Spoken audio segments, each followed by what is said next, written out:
আসসালামু আলাইকুম ওয়া রাহমাতুল্লাহি ওয়া বারাকাতুহু। ইন্নাল হামদুলিল্লাহি নাহমাদুহু ওয়া নুসাল্লি আলা রাসূলিল কারীম, আম্মা বাদ। সম্মানিত প্রিয় বন্ধুগণ, যুবক ভাইয়েরা, দেশ এবং বিদেশ থেকে যে প্রান্ত থেকে দেখতেছেন, সবাইকে আন্তরিক মুবারক। আজকে আমি আপনাদেরকে এমন একটি জায়গার মধ্যে নিয়ে এসেছি। আপনাদেরকে এমন কিছু গাছের কথা বলবো যা আপনারা যদি সঠিকভাবে আমল করতে পারেন তাহলে অনেক কয়েকটি রোগ থেকে মুক্তি পাবেন। এইটি দেখছেন, সেটা হচ্ছে অ্যালোভেরা, যেটাকে অ্যালোভেরা আমরা বলা হয়, কেউ গীতকুমারীও বলেন। সেইটা অত্যন্ত একটি ঔষধি গাছ। এই দেখেন, ঔষধি গাছ। সেটা যদি আপনি প্রত্যেক দিন ইসুগুলের বসির সাথে আপনি মিলিয়ে খাইতে পারেন, 1 নম্বরে আপনার পেটের গ্যাসও দূর হবে, 2 নম্বর পায়খানা নরম হবে, 3 নম্বর বীর্য ঘন হবে।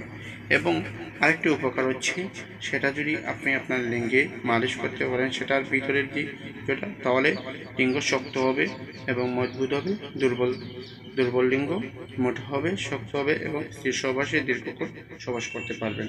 এই জন্য আপনারা এই অ্যালোভেরা এবং ঘৃতকুমারী, সেটাকে যদি আপনি ইসবগুলের বড়শির সাথে প্রতিদিন রাত্রে ভিজিয়ে রাখবেন এবং সকালে খাইতে পারেন, আপনার শরীরের সমস্ত গ্যাস এবং যৌন দুর্বলতা আল্লাহর রহমতে তা ভালো হয়ে যাবে। তো প্রিয় বন্ধুগণ, আজ এই পর্যন্ত। দেখা হবে অন্য কোনো ভিডিওতে। আসসালামু আলাইকুম।